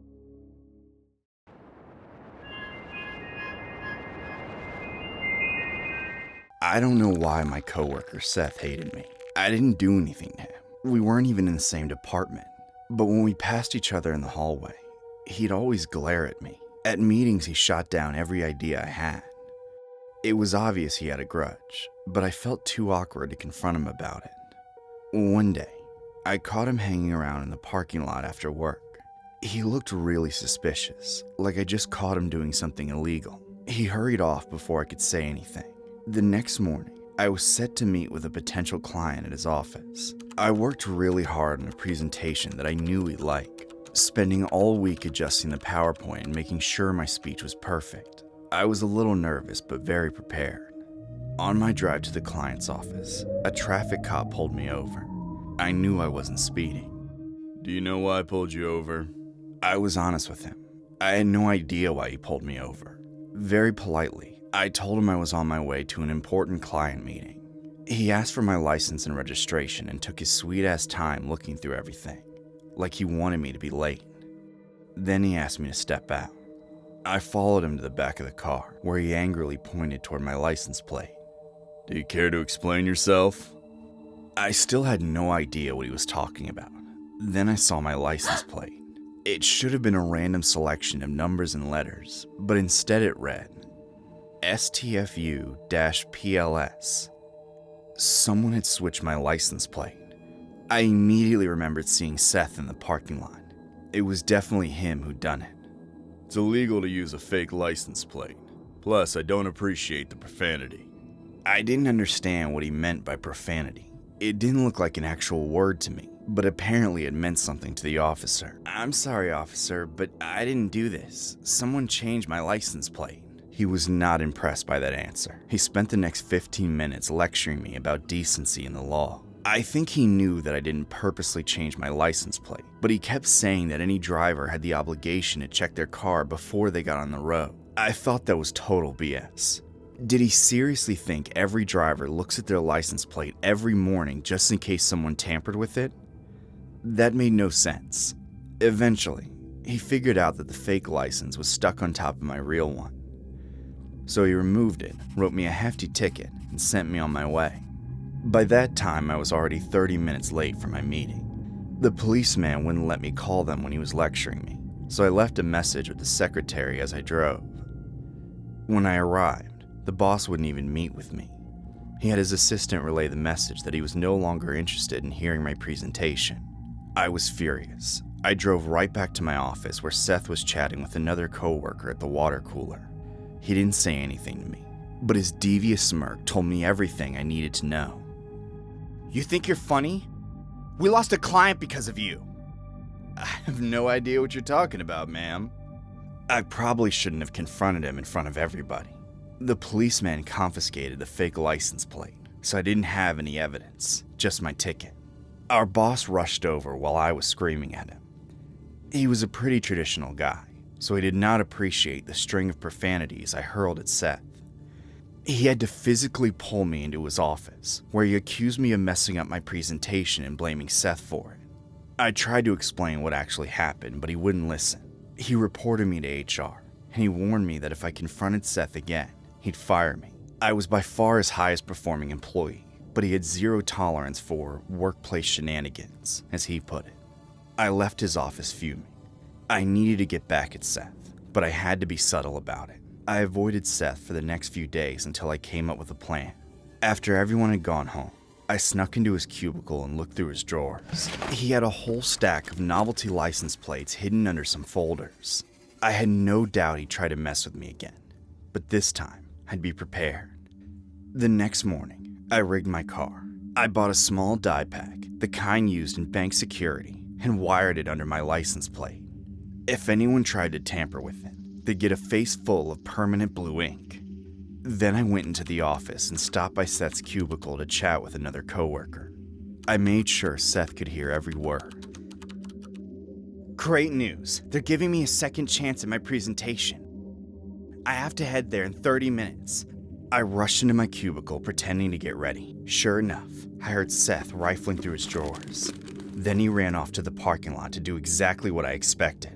20 minutes later, he came storming into the office, his face and hands covered in blue ink.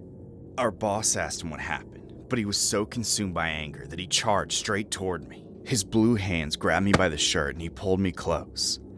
His face was inches away from mine, and I could see the fury in his eyes. I'll sue you. That was an assault. Our boss had to physically pull him off of me. Once Seth calmed down, he realized he was screwed. If he explained what happened, he'd be admitting to sabotaging my car. With time, he would have been devious enough to come up with some excuse. But right then, he couldn't think of anything. All I had to do was walk over to his desk and pull out the stack of fake license plates. Our boss looked through each one, grimacing at the implied profanity. He seemed really offended. Seth was escorted off the premises that day. I'm still working at the company. I never landed that client, but I've signed on plenty more in the last few months. I think they're giving me a raise. Oh, and a few days after the ink incident, Seth sued me for assault. Not only did the judge dismiss my case, but he forced Seth to pay for my ticket. This story is loosely inspired from a real-world event. On September 19, 2006, Virginia resident Kirsten Norman received notice from the state's Department of Motor Vehicles that her personalized license plates reading STFU-PLS were revoked. While Norman claimed the plates were a tribute to a friend who died from cancer, the DMV interpreted the acronym as "Shut the fuck up, please." After a complaint was filed via email, the DMV declared the plates issued in error and sent replacements requesting the originals be returned. In response, Norman criticized the decision, citing First Amendment rights and calling it government overreach, even stating in an email, "Freedom of speech, my ass."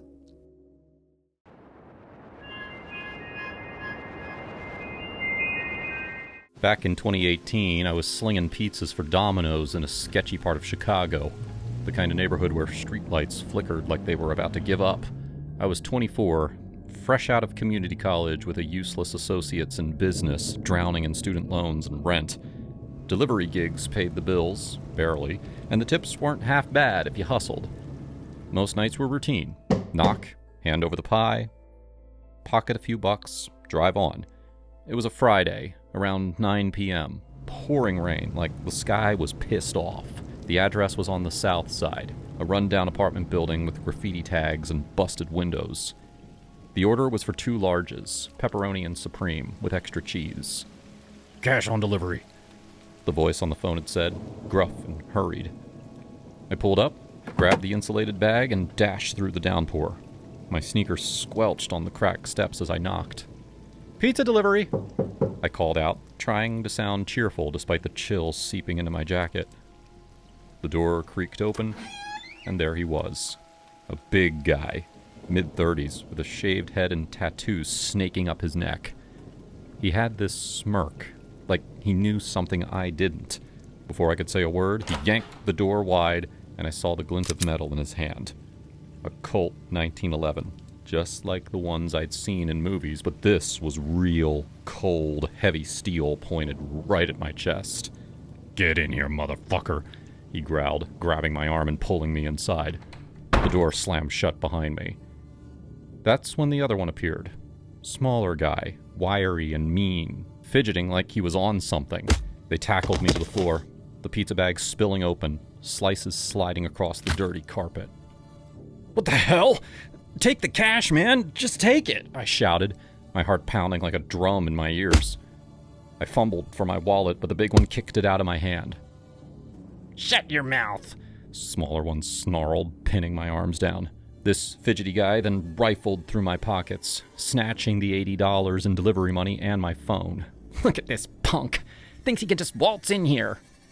The big guy pressed the gun barrel against my temple, the metal icy against my skin.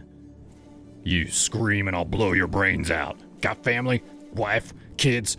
We'll find them. Kill them slow if you talk." I didn't have a wife or kids back then, just my mom and sister in the suburbs, scraping by. But the thought of them, God, it hit me like a truck. "Please, I won't say anything, just let me go," I begged, my voice cracking. Tears mixed with the blood from a split lip where Fidgety had punched me. They laughed, a sick, echoing sound in that dim parlor room. The Fidgety guy kneed me in the ribs. Once, twice, pain exploding like fireworks. "You deliveries think you tough? This is our turf." The big one joined in, his boots slamming into my side. I curled up, gasping, tasting copper in my mouth. "Yeah, cry like a bitch," Fidgety taunted, yanking my jacket off and emptying the pockets. They took everything, keys, wallet, even my watch, and a cheap Timex from my dad before he passed. After what felt like hours, but was probably minutes, they hauled me up by my shirt. "Get out," the big guy hissed, shoving me toward the door. "And if we see cops, your family's dead. Slow and painful. We'll make sure they scream your name." I stumbled out into the rain, bruised and shaking, pizza bag forgotten. Drove home, parked in my lot, and just sat there, staring at the dashboard.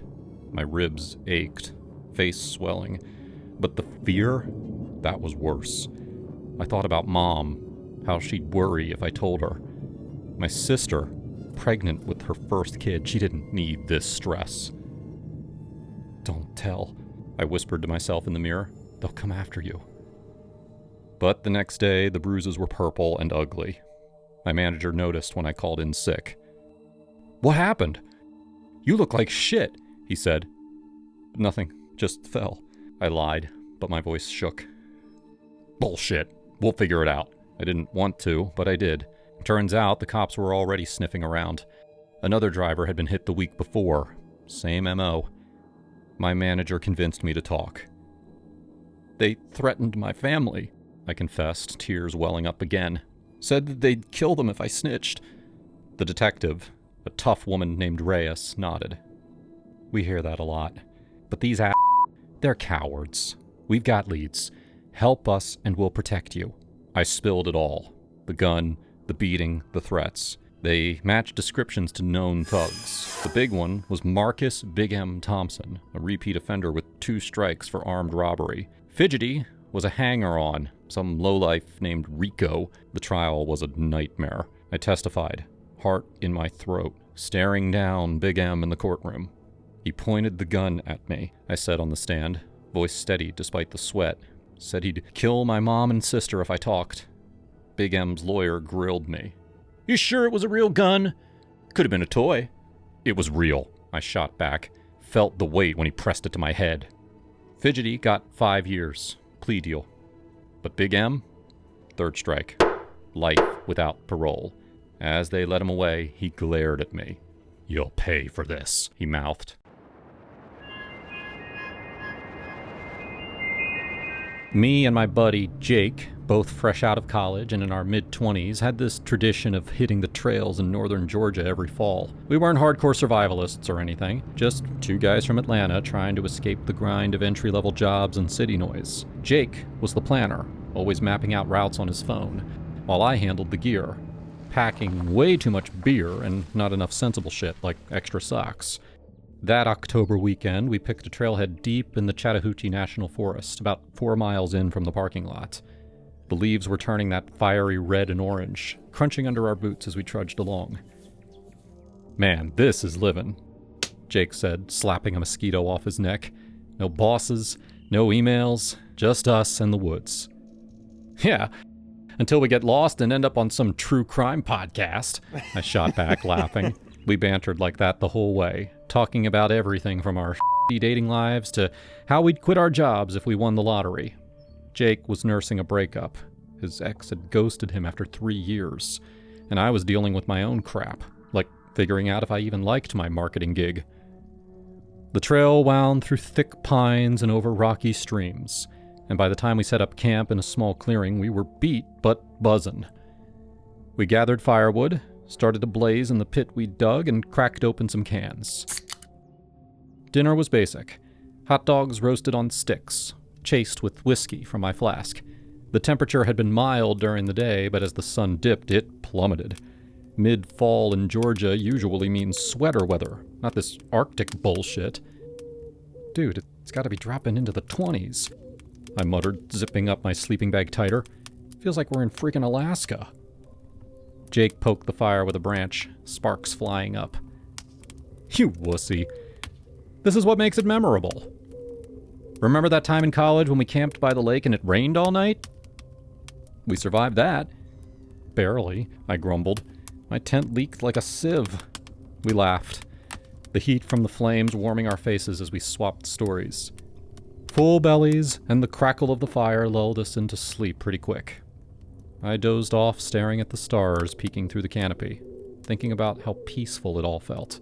I woke to something tapping my foot, not hard, just insistent. My eyes snapped open, and there was Jake, silhouetted against the dying embers, holding a stick like it was a lifeline. He didn't say a word, just nodded toward the fire. I followed his gaze, and my heart slammed into my ribs.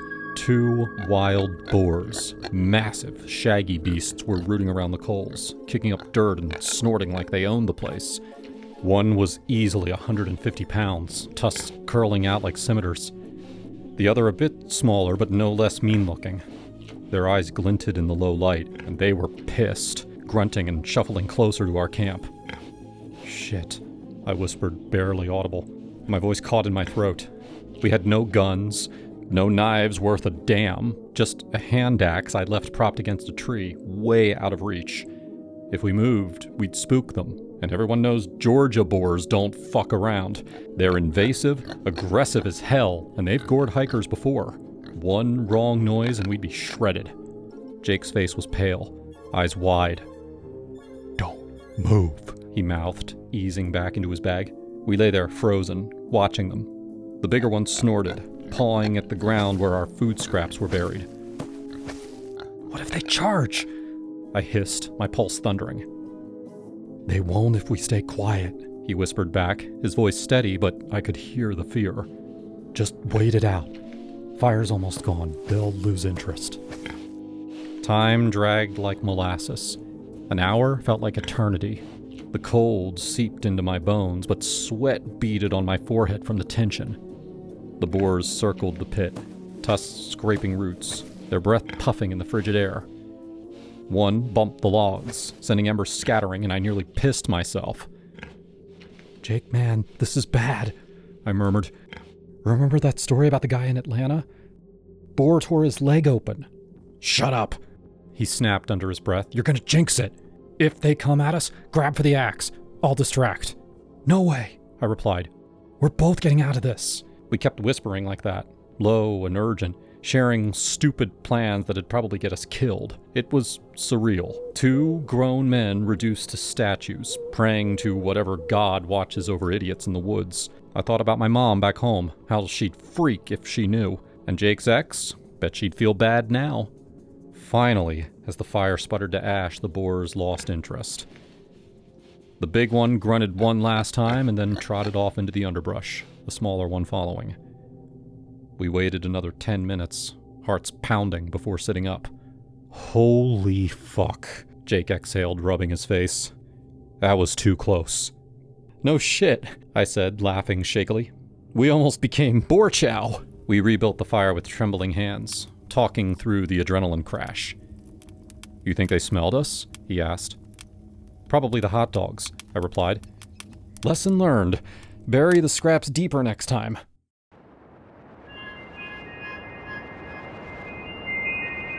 It was early spring 2023, and I just turned 27, fresh out of a long-term relationship that fizzled out without much drama. Living in Seattle, working as a project manager in tech, specifically in sustainable energy solutions, I was killing it career-wise. My job wasn't just a paycheck, it was my passion. I'd built a team from scratch, landed major contracts, and even spoken at a few conferences. But my personal life? A drought. Friends kept nagging me, Michelle, you're hot, successful, get out there. So I caved and I signed up for this local dating app called Pacific Matches, figuring it was low-key and it focused on people in the PNW. Big mistake number one. I used my real name, Michelle Thompson. I thought, why not? I'm not hiding anything. Uploaded a few pics from hikes in the Olympics, mentioned my love for indie coffee shops and coding on weekends. Within a week, I had a few decent chats going. Then came his message. His profile said, James Hargrove, 35, British expat working in renewable energy consulting. Same city, similar field, seemed like a potential match. His first DM popped up. Hello, Michelle. I've got to say, your profile caught my eye. Beautiful woman with brains to boot. I'm worth about £5 million net. Tech investments paid off handsomely back in London. Fancy quitting that job of yours and letting me take care of you? Move in, we'll travel the world. No strings, just luxury. I stared at my phone, coffee going cold in my hand. Who leads with their bank account? It felt less like an offer and more like an assumption, like he'd already decided my life for me. I typed back politely. Thanks for the message, James, but I'm happy with my career and independence. Not looking to quit or move in with anyone right now. Best of luck. He replied instantly, Come on, love. Women like you deserve to be pampered. Why slave away in an office when you could be sipping champagne on a yacht? I've got properties in Seattle and Vancouver. Think about it. Nope, not interested. I shot back. Please respect that. But he didn't. Messages kept coming. You're making a mistake. I can give you everything. Let me prove it. Dinner at Canley's? I blocked him. End of story, right? Wrong. 2 days later, a new profile. Jamie H. Same pics, same bio. Miss me, Michelle? Block the wrong bloke. Block. Then, J. Hargrove Esquire with a winking emoji. Persistent, aren't I? That's the British charm. I reported him to the site admins, explaining the harassment. They IP banned him, but the next day, another account. You can't hide, love. VPNs are a wonder. My stomach twisted. This wasn't funny anymore. I deleted my entire account, figuring that had cut him off. But nope, he found my Instagram. I use it professionally, posting about green tech innovations, networking events. Suddenly, likes on old posts, then DMs. Saw your TEDx talk? Brilliant! But you'd be even better at home with me. I blocked him there, too, but he popped up under alts. Twitter, same thing. LinkedIn, for God's sake. He commented on a post that I'd made about a job opening for a junior analyst. I'd apply, but only if the boss is as stunning as you. I confided in my best friend Mia over wine at her place. This guy's unhinged, I said, showing her the screenshots. He's British, on a work visa here, but acts like he owns the city. Mia leaned in, eyes wide. Michelle, that's stalking. Change your privacy settings. Report him everywhere. I have, I sighed. But LinkedIn's public for job stuff. I can't lock it down completely. The job posting was still up. I'd hired someone weeks ago, but forgot to remove it. Sloppy on my part. Then, one Tuesday morning, my receptionist buzzed me. Miss Thompson, there's a James Hargrove here for his interview. Says it's with you. My blood ran cold. I peeked at the security cam feed on my computer. There he was, in a sharp suit, smirking at the front desk like he belonged.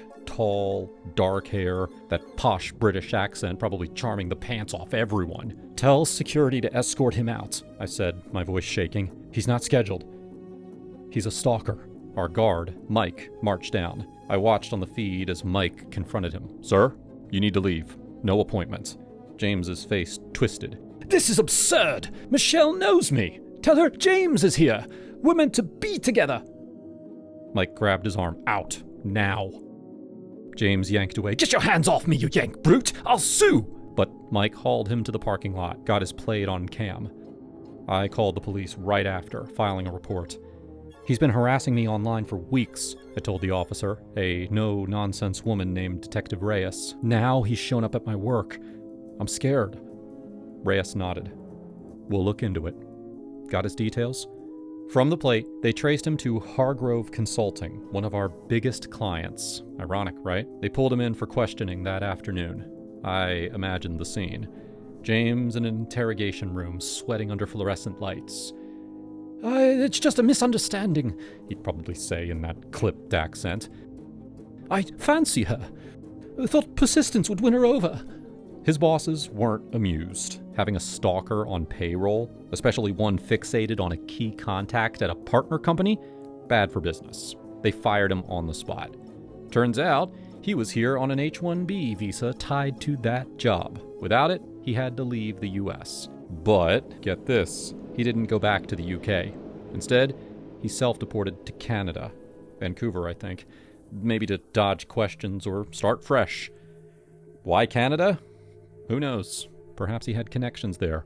Or it was easier than facing whatever waited in London. Because, yeah, the bonus twist. Detective Reyes called me a week later. "Ms. Thompson, thought you'd want to know. Hargrove's married. Wife and 2 kids back in London. She's filed for divorce, cited his infidelities abroad." I nearly dropped the phone. "Married? Kids? Jesus." "Yep. Stay safe. Restraining orders in place if he tries anything from afar." I hung up, sinking into my couch. Relief washed over me, but so did anger. How many women had he pulled this on? That entitled prick, flashing his money like it erased boundaries. I pictured his wife, probably strong like me, raising those kids alone now. I hoped she was okay, that the kids were shielded from his mess. This story has been inspired from a real-life incident shared by one of our subscribers. This is what she said. "When I first tried online dating, I made the mistake of using my full real name. A man from the same city and field messaged me, immediately bragging about his wealth and suggesting I quit my job to live with him. I declined. I have my own career and independence. But he didn't take no for an answer. After I blocked him on the dating site, he kept creating new accounts, even using a VPN to bypass IP bans. I eventually deleted my account, but he found my public socials and started lurking. Things escalated when he saw an old job posting that I forgot to remove from LinkedIn, and he showed up at my office pretending to have an interview with me. Security escorted him out, and I filed a police report. With surveillance footage, police traced him to his job, which happened to be with one of our clients. He was let go. He left the country shortly after that, and I later found out that he had a wife and kids back home. I'm glad he's gone, and I hope they're safe."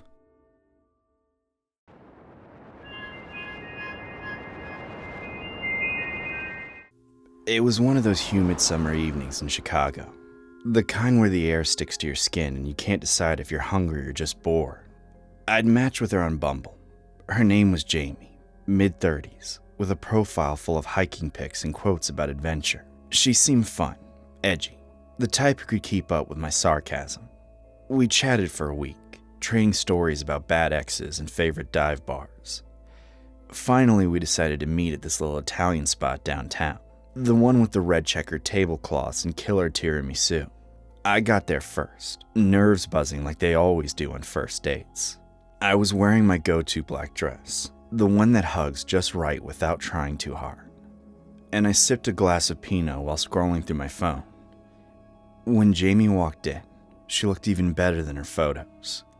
Curvy, with short dark hair and a tattoo peeking out from her sleeve. "Hi, you must be Sarah," she said, sliding into the booth across from me with a grin that lit up her face. Yeah, that's me. You found the place okay? I asked, smiling back. Totally. Traffic was a bitch, but worth it. You look great, by the way. We ordered appetizers, bruschetta and calamari, and the conversation flowed easy at first. She told me about her job as a graphic designer, how she freelanced for bands and loved the chaos of it. I shared about my gig at the marketing firm, the endless meetings and coffee runs. God, I hate corporate sometimes. It's like, why am I wasting my 20s on spreadsheets? I said, rolling my eyes. Jamie laughed, a deep, genuine sound. Tell me about it. I quit my 9 to 5 last year. Best decision ever. Now I make my own rules. What about you? Any wild stories from your dating history? I hesitated, but dove in. Oh, plenty. There was this one guy, he showed up with his mom. I swear to God, she sat at the bar the whole time. Jamie slapped the table, her eyes wide. No way. That's next level creepy. I'd have bolted. Me? I dated a chick once who collected taxidermy animals. Like full-on stuffed squirrels in her living room. We kept swapping stories, laughing over the wine. She had this dark humor that matched mine, edgy jokes about true crime podcasts and what-if scenarios. You ever think about how easy it is to disappear someone? She asked at one point, dipping a fry into aioli. I chuckled. Oh yeah, all the time. Blame Dateline for that. By the time the check came, I was buzzed and optimistic. Maybe this could be something, I thought. She insisted on driving me home since my place was on her way, and I didn't argue. Ubers were pricey and it felt chivalrous in a way. We piled into her old Jeep, the seats worn and smelling faintly of cigarettes. The city lights blurred as she pulled onto the highway. That's when things shifted. At first it was subtle. You know, she said, glancing over with a smirk. You're in my car now. I technically can take you wherever I want. You're like my prisoner. I laughed because I thought it was just more of her dark humor. Oh yeah? Planning a kidnapping? You better make it worth it. Stock up on snacks, please. She grinned, but didn't drop it. Seriously though, doors are locked. We're out here in the dark. I could veer off to some cabin in the woods and who'd know. Okay, Hannibal Lecter, chill out. I teased, still smiling but feeling a tiny prick of unease. The radio was playing some old Taylor Swift song, ironic as hell. But she kept going. Imagine it, you, tied up in the trunk, begging for mercy. I'd make you my little pet. My laugh faltered this time. Jamie, that's kinda intense. Come on, Sarah, you said you like dark stuff. Don't tell me you're scared. Her voice had an edge now, like she was testing me. She reached over and squeezed my knee, lingering a second too long. What if I don't take you home? What if we just drive forever? You belong to me now. I shifted in my seat, staring out at the passing cars. Yeah, funny. But seriously, my exit's coming up. She ignored that. Prisoners don't get exits. They get what I give them. Maybe I'll pull over, make you prove your loyalty. Stop the car. This isn't funny anymore, I said, my voice sharper than I intended. Oh, touchy, lighten up. But she didn't stop talking, rambling about control and how women like me needed to be broken in. My heart was pounding, that gut instinct screaming red flags. I'd heard stories from friends, dates turning possessive, that subtle slide into danger. I kept asking myself why I hadn't driven myself. Finally, she pulled up to my apartment building. There you go, prisoner. For now. She winked, like it was all a joke. I forced a smile and unbuckled fast. Thanks for the ride. Night. As soon as the door shut, I bolted inside, locking everything behind me. My hand shook as I texted my best friend. Weird date, call me. Little did Jamie know, that was the last time she'd ever see me. I blocked the number, deleted the app convo, even reported her profile. No replies to her missed calls the next day. Nothing. Looking back, it could have been worse. Way worse. The story has been inspired from a real-life experience faced by one of our subscribers. This is what they said. She was driving us back from dinner when she started joking. "You know, now that you're in my car, I could just take you anywhere I want. You're basically my hostage." At first I chuckled. Dark jokes don't usually throw me off. But when she kept doubling down on it, acting like it was still funny the third, fourth time around, something in me shifted. She had no idea that the moment I stepped out of that car would be the last time she ever saw me.